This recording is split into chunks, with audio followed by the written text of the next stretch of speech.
하나님의 역사는 늘 이루어지고 있으니 참 감사하고 기쁘고, 그렇죠? 또 하나님이 언제나 우리와 함께 하심에 그래도 좀 숨을 쉬며 살아갈 수 있는 것 같습니다. 오늘 성경 말씀을 통해서 우리가 같이 나눈 것은 승리하는 법이라는 말씀입니다. 여러분, 우리가 꼭 기억해야 되는 게 무엇이냐면 교회가 이 땅에 세워졌습니다. 언제 세워졌냐면 예수님께서 하늘로 올라가시고 마가다락방에 500명의 성도들이 기도하면서, 그렇죠? 그 중에 120명의 성도가 남아서 기도하면서 성령 체험을 경험했던 그들이 하나님의 교회를 세웁니다. 그때 교회가 세워졌어요. 그럼 교회가 세워지면서 끊임없이 악한 세력들과 전쟁 아닌 전쟁을 하게 되는 거예요. 교회는 한 번도 총칼을 들고 싸운 적은 없지만 영적인 전쟁으로 인해서 끊임없이 쉼없이 악한 세력들과 맞서 싸웁니다. 근데 여러분, 우리가 너무도 감사하고 기쁜 것은 한 번도 하나님이 지신 적이 없다는 것이에요. 한 번도 교회가 세상에 대해서 문을 닫은 적이 없다는 것입니다. 이것은 정말 성경 말씀과 같이 우리가 도장을 쾅 찍어서 믿어도 괜찮은 것인데, 교회는 한 번도 세상에 굴복한 적이 없다. 근데 물론 전제 조건이 붙습니다. 그 교회가 진정으로 참된 교회여야 한다는 전제 조건이 붙긴 붙지만, 교회는 어떤 핍박과 어떤 어려움에도 한 번도 굴복해 본 적이 없다. 좀 더 아이러니하게 말씀을 드리면 오히려 그때 교회는 더 확실하게 성장하고 오히려 핍박할 때 교회에 은혜가 넘쳤다고 말씀하고 있는 것이 이 교회의 역사입니다. 많은 사람들이 걱정합니다. 그렇죠? 많은 기독교인들이 3, 4, 5 모이면 왜 이렇게 교회가 탄압을 받을까? 왜 이렇게 교회가 핍박을 받을까? 교인들과 어느 식당을 가보면 교인들이 놀래죠. 이렇게 사람이 많은데 왜 교회는 못 모이게 할까? 예를 들어 단풍이 좋다고 하는 산에 가보면 여전하다 그래요. 차 댈 데가 없고 걸어서만 한두 시간을 걸어가야 하고, 더군다나 방에 갇혀있던 사람들이 그 밖으로 나가고 싶은 그 돌출 때문에 오히려 더 많이 나왔다 그래요. 그런 것들을 보면서 왜 교회는 30%밖에 모이지 못하게 할까? 그런 좀 아쉬운 생각이 들어서, 그 다음에 여러 가지 예배나 어떤 확진자를 규정하는 면에 있어서 조금 안타까운 면이 있고, 그렇죠? 그러면서 교회가 어려움을 당합니다, 교회가 힘듭니다라고 하면서 걱정하는 분들이 많이 있지만, 사실 여러분, 하나님이 함께 하시는 교회는 그런 작은 일에 무너지지 않는다는 것입니다. 그런 핍박 속에서 교회가 문 닫지 않는다는 것입니다. 그러니 여러분, 제가 여러분들에게 말씀을 드리는 건 소망을 주기 위해서고 희망을 주기 위해서입니다. 여러분, 교회를 우리가 온전히 섬김에 있어서 이 교회는 절대 하나님의 교회를 떠나시는 일이 없다면 이 교회는 이 세상에서 승리하는 하나님의 공동체의 모습으로 남게 될 줄로 믿습니다. 그러니 여러분, 믿고 사셔도 좋고, 여러분 하나님 앞에 우리가 확신을 가지고 살아도 괜찮습니다. 신흥교회는 하나님이 지켜주실 것이고, 신흥교회는 이 세상의 핍박과 환난 속에서도 꿋꿋하게 살아남아서 하나님의 역사를 전하는 하나님의 참된 교회인 것을 세계에 알리고 또 이 지역사회에 알리는 그런 귀한 교회가 되기를 주님의 이름으로 축원을 드립니다. 좀 마음이 편해지셨죠? 예. 마스크는 쓰고 있지만 또 여전히 못 나오는 성도들도 계시지만, 우리 가운데 어려움을 있을지라도 그것 때문에 무너지는 경우는 없다는 것입니다. 오늘 말씀을 통해서 우리가 좀 더 깊게 들어가서 하나님의 뜻을 살펴보는 시간들을 가질까 합니다. 교회가 세워지면서 교회가 폭발적으로 진단하는데요, 이게 여러분 그 원인이 있어요. 원인이 그 당시에 교회는 건물이 아니었습니다. 그 당시에 교회는 시스템이 아니었고, 이 원인이 뭐였냐면 단 한 가지였는데, 주님의 죽음을 목격하고, 그렇죠? 주님의 부활을 체험하고, 주님이 하늘로 올라가신 승천을 체험했던 사람들이 120명 이상의 사람들이 있었어요. 여러분, 우리 신흥교회 성도님들 가운데 죄송하지만 하늘나라에 한번 갔다 온 경험이 있는 사람이 한 명 정도만 있어도, 그쵸? 하늘나라에 우리 옆에 있는 권사님이 갔다 와서 그분이 우리에게 얘기만 해줘도 얼마나 그 얘기가 리얼하겠어요. 그치? 아니 진짜야? 아니 정말 예수님 보고 왔어? 내가 봤지. 정말 정금길이 깔려있어? 아, 깔려있더라고. 그럼 그 말을 듣고 우리가 그 말을 들을 때 어때요? 그 말을 들을 때 우리가 마음이 빼앗긴다고. 야, 대단하겠구나, 하늘나라가. 근데 아쉽게도 우리에게 그런 사람이 없으니, 그렇죠? 또 하늘나라에 갔다 온 사람이 없다고 말하고 있으니, 그렇죠? 우리의 이 믿음이 약해질 수 있지만 예수님의 죽음과 십자가에서 예수님이 피 흘려 달려 돌아가신 그 피가 떨어지는 모습까지 봤고요. 그 다음에 그 죽으신 주님이 3일 만에 부활하셔서 오셔서 베드로에게 생선도 부어주시고 먹으라고 격려하시고, 그 다음에 이 땅에 계시다가 하늘나라에 올라가시면서 너희는 내 제자를 삼아서 전 세계에 전파하라고 말씀하신 그 음성을 들었던 사람들이 120명의 사람이 있었고, 베드로가 말씀을 전하니 아무것도 없는데 그 말씀에 힘이 있었던 거예요. 일단은 옛날의 베드로가 아니지 않습니까? 우왕좌왕하던 베드로가 아니라 성령 충만함을 베드로가 말씀을 전하니, 놀라운 사실이 사도행전 2장을 보면 세례받은 사람이 3,000명이 됐다고 말하니, 전할 때마다 3,000명의 성도들이, 전할 때마다 하나님의 음성을 듣는 사람들이 교회에 오기 시작했는데, 여러분 3,000명이 얼마나 많은 숫자냐면요, 이 당시에 이 예루살렘 백성이요 8만 명밖에 되지 않았어요. 그러니까 8만 명이니까 여러분 3,000명이에요, 그렇죠? 그러니까 베드로가 몇 번만 설교하면, 한번 계산해 보십시오. 베드로가 한 25일 정도만 계속 설교하면 전 예루살렘 백성들이 다 하나님의 사람이 될 만큼 폭발적인 능력을 가지고 있습니다. 확신을 가진 성도들의 이 말씀이 찬물 같고 더운 물 같고 미지근한 물 같고, 당신 교회 다니니 좋아? 그냥 그래. 당신 좋겠네, 하늘나라 가서? 글쎄 모르겠어. 이렇게 이야기하는 성도들의 말은 누구도 듣지 않아요. 그렇죠, 여러분? 이렇게 말하는 성도들의 말은 누구도 듣지 않는데, 확신에 찬 베드로의 말에 하루에 3,000명씩이 막 교회에 들어오니, 그것을 우리가 생각해보면 누가 하신 일이에요? 하나님이 하셨다고밖에 얘기할 수 없는 거예요. 그렇죠? 근데 그 베드로의 시계바늘을 돌려보면 형편없는 사람이었잖아요. 시계바늘을 조금 돌려보면 예수님 배반한 배신자였잖아요. 그렇죠? 자기 혼자 살겠다고 주님 버리고 도망간 파렴치한 사람이었어요.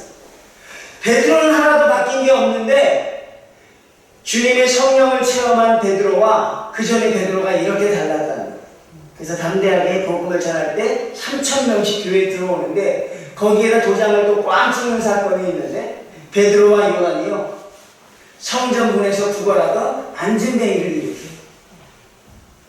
성전에 매일 기도를 할 때 거기에 수십 년간 구걸했던 안진뱅이가 있어요. 아마 유명했을 거예요, 그 지역에서는.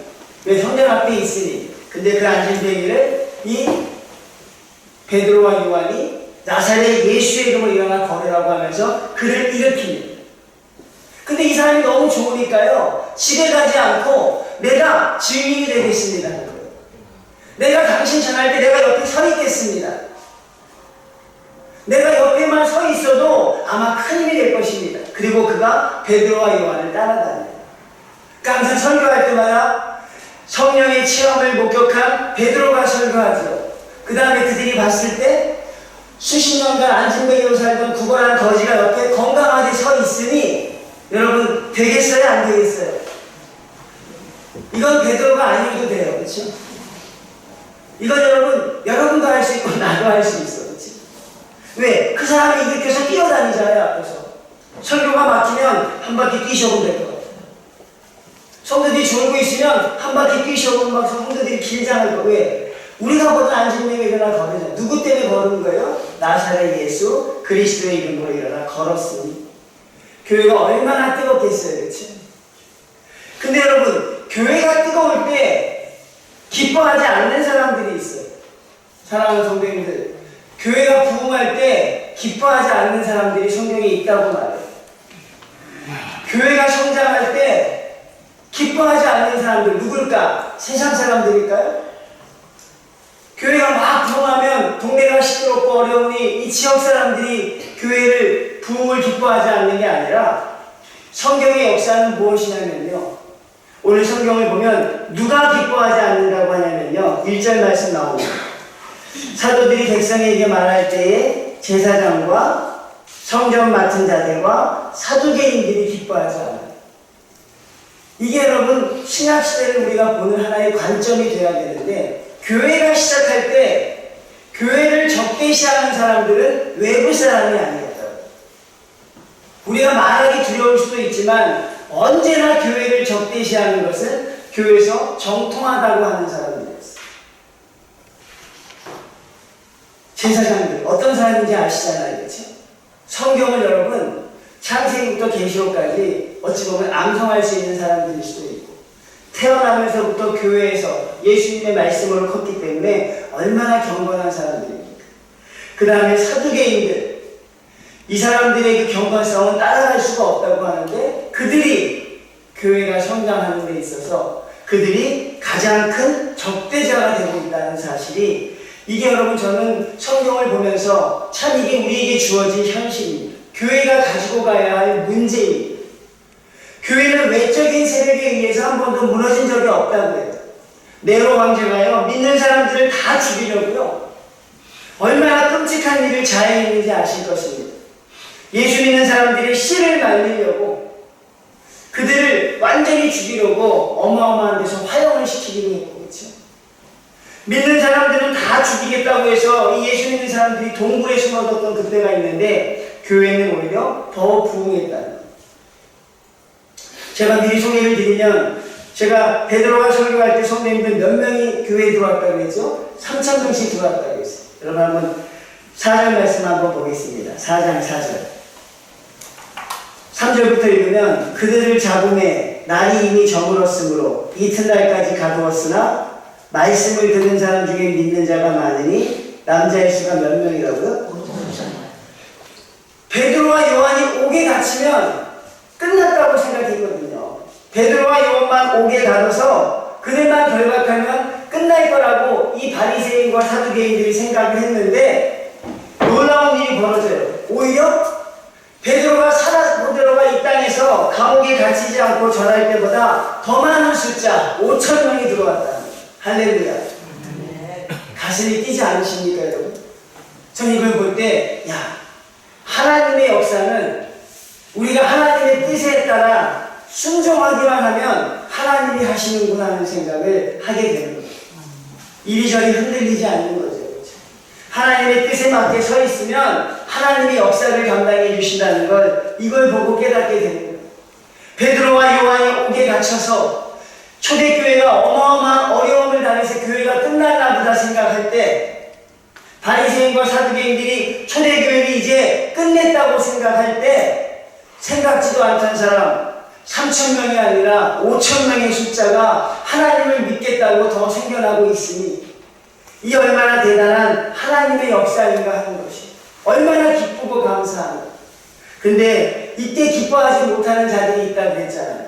그들이 우리 교회가 여러분들이 교회사를 보실 때 항상 아셔야 하는 것이 교회는 외부의 핍박으로부터 무너지는 경우는 한 번도 없었어요.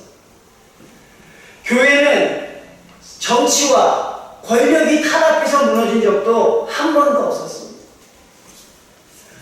지금의 카톨릭이라고 하는 교황청이 이 신교를 없애기 위해서 어마어마한 여러분 박해를 가하지만 한 번도 무너진 적이 없었어요. 그렇죠 여러분? 히틀러가 유대인들을 다 멸절해서 그 종교를 없애버리려고 했지만 한 번도 그런 적이 없습니다. 우리가 일본의 침략을 당할 때도 유교전쟁이 터질 때도 수많은 세력들이 교회를 멸하려고 했지만 교회는 한 번도 불한 적이 없습니다. 그렇지 여러분? 살아있는 역사잖아요. 오히려 대구운동을 통해 많은 믿는 사람들이 기도해서 나라를 구하기도 하고 제가 여러분 미국이라는 나라를 부러워하는 이유가 있다고 했어요. 그 부러워하는 이유가 뭐냐면 우리나라와 조금 다른 환경이 있지만 거기는 코로나 때문에 너무 어려운 상황이 생기잖아요. 그러니까 여러분, 나라의 정치자와 대통령이 그런 말 했다는 거잖아요. 교회들이여, 미국을 위해 기도해 주십시오. 지금 미국 너무나 어려운 상황이 있습니다. 하루에도 수만 명의 사람이 코로나 때문에 어려움을 당하고 있으니 저 상처난 마음을 미국의 교회들이여 기도해 달라고 정치자가 이야기하는 걸 들었을 때 참 멋있다는 생각이 들었어요. 참 좋구나, 그렇지? 교회들이여 기도해 주십시오. 저 상처난 마음을 치료해 주고 저 갈 곳 없는 저들의 영혼을 교회가 나서서 기도해 달라고 하는데 우리나라는 조금 반대되는 현상이 있어서 안타깝긴 하지만 그렇죠? 그래도 여러분 아무 걱정 없습니다. 아무 문제 없습니다. 왜냐하면 하나님이 함께 하시기 때문에 그런 줄로 믿습니다. 그러니 여러분 외적인 세력을 여러분 너무 민감하게 받아들이지 말라는 거예요. 교회가 탄압받고 있다? 뭐 실상은 그렇지 않을 수도 있습니다. 뭐 교회가 억압받고 있다. 그런데 그건 하나도 문제가 되지 않아요. 중요한 건 뭡니까? 교회에 속해 있는 제사장과 사두개인들과 이 지도자들의 문제라면서 이들이 여러분 뭘 싫어합니까? 전 2절 말씀으로 여러분도 아마 깜짝 놀래요. 이 사람들이 왜 뭘 싫어해요? 예수 안에 죽은 자의 부활이 있다고 백성을 가르치고 전도하는 걸 싫어해요. 여러분 참 안타까운 일이잖아요. 그렇죠? 오히려 부활이 있다고 이들이 얘기해줘야 되는 것 아니에요? 이들이 얘기해줘야 되는데 베드로와 요한을 비롯한 사람들이 부활이 있다고 전하는 것, 그걸 싫어합니다. 여러분 이런 일이 있을 수 있을까요? 이게 여러분 지금 우리 교회에서 펼쳐지고 있는 현상으로 받아들여지고 있는 거예요. 어느 신학자가 통계를 내보니 전 세계에서 부활을 믿지 않는 사람의 숫자가 40%가 넘는다는 것입니다. 우리 기독교회, 우리 신흥교회 교인들이라면 부활을 믿는 건 너무나 당연하잖아요. 그렇죠? 근데 40% 이상의 성도는 부활을 믿지 않는다는 거예요. 여러분, 부활을 믿지 않는 사람들의 특징이 뭘까요? 저와 여러분에게 부활이 없다고 한다면 우리에게 나타날 수 있는 특징이 뭘까요? 그게 바로 이 삶에 집착하는 거예요. 당연한 것 아니겠어요? 우리가 지금 고난을 당해도 견딜 수 있는 건 내세가 있다고 믿기 때문입니다. 그렇죠? 우리가 지금 힘들고 어려워도 하나님 말씀을 지키며 살겠다는 건 하늘나라가 있다고 믿기 때문이죠. 여러분 그렇잖아요. 그렇죠? 그래서 우리가 주일날 예배도 드리고 세상 사람들이 우리 힘들게 해도 참고 넘기는 것이고 내 십자라고 생각하고 넘어가는 것이. 왜? 우리에게 내세가 있으니까. 근데 부활이 없다고 생각하는 크리스찬들이 있다면 그들의 삶의 모습은 어떻게 나타날까요? 이 삶에 집착합니다. 더 가지려고 하고 더 살려고 하고 더 쟁취하려고 합니다.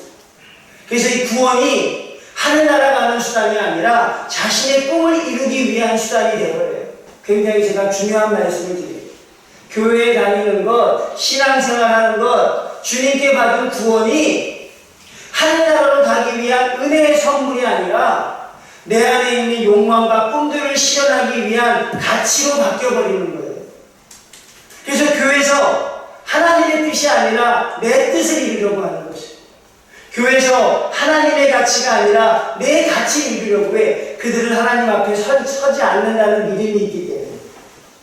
우리 하나님이 두려우니까 그렇게 합니까? 못합니까? 우리 그렇게 못하는 거예요. 하나님이 계시니까. 하나님 앞에 서서 아무개야 너 어떻게 살았느냐 물으시니까 우리는 그걸 못하는 거지만 부활이 없다고 하는 사람들의 삶의 모습, 부활이 없다고 하는 크리스찬들이 얼마나 위험한지 성경이 설명해 주고 있는 거예요. 내가 하나님을 믿는데 내가 부활하지 못하고 내세가 없다면 저는 더 가져야 됩니다. 그렇죠? 저는 더 저를 위해 살아야 합니다. 더 자식에게 올인해야 되고 이 교회를 키우기 위해서라면 수단과 방법을 가리지 않아야 합니다. 근데 우리는 내세를 믿고 부활이 있다고 믿기 때문에 하나님께 맡기고 현실을 주님 앞에 드리며 살아가는 것 아니겠습니까? 근데 이 사람들이 부활을 전한다고 싫어하는 거예요. 왜 부활을 전하면 싫어할까요? 예수님이 부활했다는 사실이 드러날 것이고, 그렇죠? 그 다음에 그 예수님이 왜 죽었는가가 드러날 것이고, 결국은 자기들이 예수를 죽였다는 게 드러나기 때문에 자기가 누리고 있는 종교적인 기득권, 자기가 가지고 있는 이 권력들이 무너질까봐 역시 부활이 없다고 하는 사람들의 믿음과 참으로 일맥상통하는 것 아니겠습니까? 어떻게든 얻으면 된다. 어떻게든 누리면 된다. 나중에 주님 앞에 서지 않으니 어떻게든 현실을 얻으려고 하는 이 사람들이 교회를 위해 대항하는 사람들이 교회 안에 있었습니다. 우리 가운데도 부활신앙이 없는 사람은 하나님 앞에 이런 적대자가 될 수 있습니다. 또 뭘 싫어합니까? 전도한다고 싫어합니다. 왜 말씀을 전하느냐고 싫어해요. 하나님의 말씀, 주님이 올라가시면서 우리에게 주신 마지막 사명이 뭐예요? 모여있지 말고 딴 끝까지 이르러 전파하라는 거였어요. 그렇지 여러분? 주님의 마지막 유언이 뭐였어요? 우리 보고 잘 먹고 잘 살라고 한 건 아니에요. 교회를 키우라고 하는 건 아니에요. 뭡니까? 내가 너희에게 명하노니 성령을 받고 전 세계로 퍼져서 땅 끝까지 이르러 내 증인이 되달라고 하는 게 우리 주님의 마지막 소원이셨어요. 근데 이들은 전도하는 걸 싫어합니다. 부활이 있는 걸 싫어해요. 하루에 3,000명, 5,000명씩이 들어오는데 다른 교인들은 기뻐서 감당해서 감격할 수 없는데 교회의 지도자라고 하는 이 사람들이 수년째, 수십 년째, 수대째 내려오는 신앙의 가문이라고 하는 이들이 부활이 없다 하고 전하는 걸 싫어하고 교회의 지도자들을 가두는 역할에 이 사람들이 있었다는 거예요. 결론적으로 말씀드리면 교회의 최초의 적대자는 로마 군인이 아니었습니다. 교회의 최초의 적대자는 이방인들이 아니었습니다. 교회의 최초의 적대자는 제사장과 사두개인과 성전 관리자들이었습니다. 아마 하나님이 교회를 세우시면서 이런 것을 저희에게 알려주신 것은 우리 교회가 어떻게 흘러간다는 걸 성도들에게 가르쳐 주시기 위함인 줄 믿습니다. 그러니 여러분, 외적인 핍박을 우리가 걱정하지 않고 여러분들이 더 기도하셔야 되는 것은 하나님, 우리가 더 내적으로 하나가 되게 도와주십시오. 어차피 코로나는 하나님이 때가 되면 물러가게 될 것이고, 그렇죠? 어차피 질병은 하나님의 때가 되면 하나님이 치유하실 줄로 믿고 우리의 영역이 아니지 않습니까? 우리는 무엇을 해야 되는가? 우리 안에 이런 믿음의 누수가 없도록, 신앙이 약해짐이 없도록, 이단적인 믿음이 없도록 그것들을 여러분 우리가 잘 다스리고 기도하는 게 굉장히 중요합니다. 결국 여러분 이 유대 지도자들이 예수님을 죽인 명목이 뭐냐면 바로 오늘날로 말하면 이단죄입니다. 이단죄. 결국 예수님을요 이단의 괴수로 몰아서 십자가에서 죽인 거예요. 그들은 그것으로 자기네가 승리했다고 생각했지만 3일 만에 부활하실 걸 그들은 몰랐던 것이죠. 그래서 그들이 베드로와 요한에게 묻습니다. 7절 말씀 보면 너희가 무슨 권세와 누구의 이름으로 이 일을 행하느냐 묻습니다. 어떤 권세와 누구의 이름으로 이런 일들을 행하느냐? 베드로가 성령이 충만하여 이르되 백성의 관리들아 장로들아 이것은 모두 하나님의 일이라고 설명하는 내용이 나옵니다. 사랑하는 성도님들, 하나님이 우리에게 주신 귀한 교회가 있습니다. 그렇죠? 이 신흥교회 여러분들이 생명처럼 사랑하는 교회인 줄 믿습니다. 그렇죠? 이 교회가 여러분 하나님 앞에 우리가 더욱더 굳건하게 지켜내기 위해서는 외적인 세력이 아니라 결국 내부가 중요하다는 걸 하나님이 우리에게 가르쳐주고 있는 것이죠. 여러분 더욱더 하나 되는 우리 신흥교회 성도들이 되셨으면 좋겠습니다. 믿음이 하나 되고 우리의 기도가 하나 되고 말씀이 하나 되는 그런 교회가 되기를 주님의 이름으로 축원을 드립니다. 우리가 여러분 이 사람들에게 배울 게 하나 있어요. 우리 많은 교회들이 그러지 않습니까? 이단에게도 배울 게 있다, 신천지에게도 배울 게 있다고 하잖아요. 그렇죠? 근데 이들 보면 있잖아요. 바리새인과 사두개인들은요 서로 상종을 안 하는 사람들이에요. 왜냐하면 바리새인들은 부활을 믿거든요. 바리새인들은 주님을 미워하긴 하지만 부활도 믿고 영생도 있다고 생각해요. 근데 사두개인들은요 부활이 없다고 가르쳐요. 이들이 교회 내에서 여러분 늘 대립하지 않았겠어요? 생각해 보십시오. 부활이 있다고 하는 사람과 없다고 하는 사람이 늘 만나면 싸우겠죠. 그렇죠? 근데 이들이 여러분 베드로와 요한을 감옥에 보내고 베드로와 요한을 죽이려고 하는데 기가 막히게 하나가 돼요. 늘 싸우던 사람들이 예수님의 제자 베드로와 요한을 재판장에 세우고 그들을 죽이는 데는 정말 일심동체가 되어버렸다는 사실. 이게 바로 악한 사단의 힘이라는 거예요. 사랑하는 성도님들, 악한 사단이요, 악한 모습이 있어도 우리를 위해서는 악한 사단의 세력이 하나가 되고 있는 거죠. 전 여기서 여러분, 우리 기독교인들, 우리 교인들도 하나님 앞에 하나님의 뜻을 실천하는 계기가 있다면 저희와 여러분도 하나가 되는 그런 놀라운 기적의 역사가 나타나기를 소원합니다. 생각이 다 다르죠. 어떻게 생각이 같을 수가 있겠어요? 교회를 부흥을 위한 생각도 다 다릅니다. 목회자의 목회 방향도 다 다를 수밖에 없고 그 한 사람 의견 다 소중합니다. 근데 중요한 것은 여러분, 지금은 한국교회가 어려운 상황이 있고 우리가 더욱더 단결하여 하나가 되지 않으면 이 교회의 생존 자체가 어려울 수 있는 세상에서 저와 여러분, 우리는 하나여야 합니다.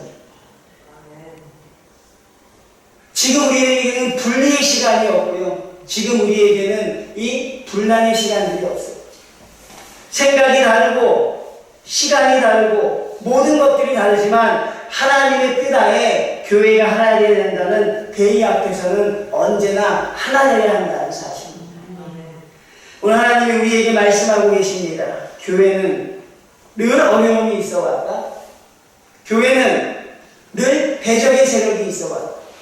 근데 대적의 세력은 외부의 총칼이 아니라 우리 내부의 모습이라고 했으니 우리가 이럴 때 더욱 하나가 되어서 하나님 앞에 영광 돌리는 그런 신흥교회 성도들이 다 되시길 바랍니다.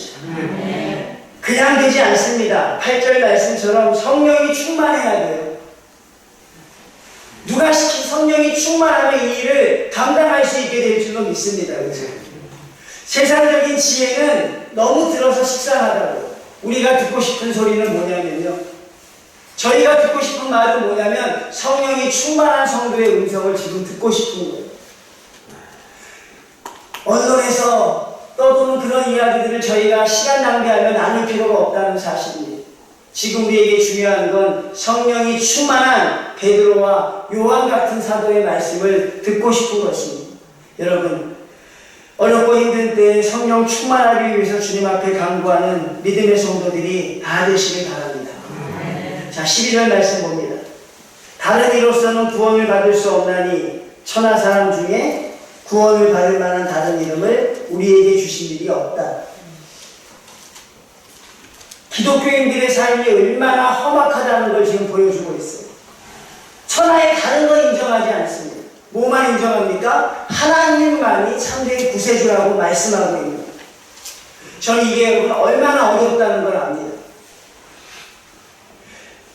여러분, 국회의원 중에 한 40%가 기독교인이에요. 우리 총회 있는 목사님들이 열심히 운동해 드렸어요. 국회 가서 왜 들어보냈을까요, 그들을? 그렇죠? 국회 가서 좀 하나님 뜻대로 살아봐. 근데 그 사람들이 하나님 뜻대로 사는 사람이 별로 없어요. 그렇죠? 왜요? 그걸 주장하기에 너무 외로운 거예요. 천하의 다른 이로서는 구원을 얻을 수 없나니 하나님 외에 구원자가 없다. 자기가 외치기에 너무 힘들고 두려운 거예요, 사실. 내가 편하려면 하나님도 있지만 다른 신도 인정해줘야 다른 사람을 포용할 수 있지 않습니까? 근데 우리는 그렇게 살 수 없어요. 성경에서 우리에게 말씀하시기를 복음과 예배되면 가족관계도 끊으라고 하잖아요. 철저하게 우리에게 말씀하시니 그들이 결국 들어가서 하나님의 뜻대로 실천하지 못하고 세상의 권력에 묻히는 모습을 보게 돼요. 무려 100몇 명의 국회의원이 기독교인이라고 하는 조사도 있고 국무위원을 다 조사해보면 너무나 많은 크리스찬이 있는데 그들이 교회 들어가서 하나님의 뜻을 실천하기가 그렇게 어려운 것입니다. 그래서 여러분, 저희는 앞으로 살아가는 삶이 아마 눈물이 될 것이고, 여러분이 온전하게 주님의 뜻대로 살겠다고 하면 여러분 절망과 좌절이 있을 수밖에 없습니다. 주님도 매일 절망하셨거든요. 저 소와 나귀도 귀가 있어 주인의 얘기를 듣건만 어찌하여 내가 지은 내 백성이 내 얘기를 듣지 아니하느냐. 공중의 새들도 내 말을 순종하거든. 어찌하여 내가 보기에 힘이 좋았다고 하는 사람들이 어찌 저렇게 하는가. 주님도 매일 가슴을 치시고 좌절하시고 결국 자기가 만든 백성들에 의해서 십자가에서 처절하게 돌아가심을 당했으니 믿는 자의 삶이 얼마나 힘들고 어려운가 우리에게 단적으로 설명해 주고 있습니다. 성도님들, 우리의 삶이 더 어려워질지 모르겠어요. 우리의 믿음이 유효하는 한 우리 더 힘들지 모르겠지만 여러분 참고 견디시고 주님의 위로를 받고 기쁨으로 사시길 바랍니다. 세상에게 위로를 받지 못하지만 하나님의 위로를 받고 승리하시는 성도들이 다 되시길 바랍니다. 여러분, 하나가 되기 위해서 기도해 주시고 우리의 믿음이 하나가 되고 기도가 하나 되고 우리의 고백이 하나가 될 수 있는 놀라운 역사가 이 재단을 통해 나타나는 우리 신행교회 성도들 다 되시기를 주님의 이름으로 축원을 드립니다.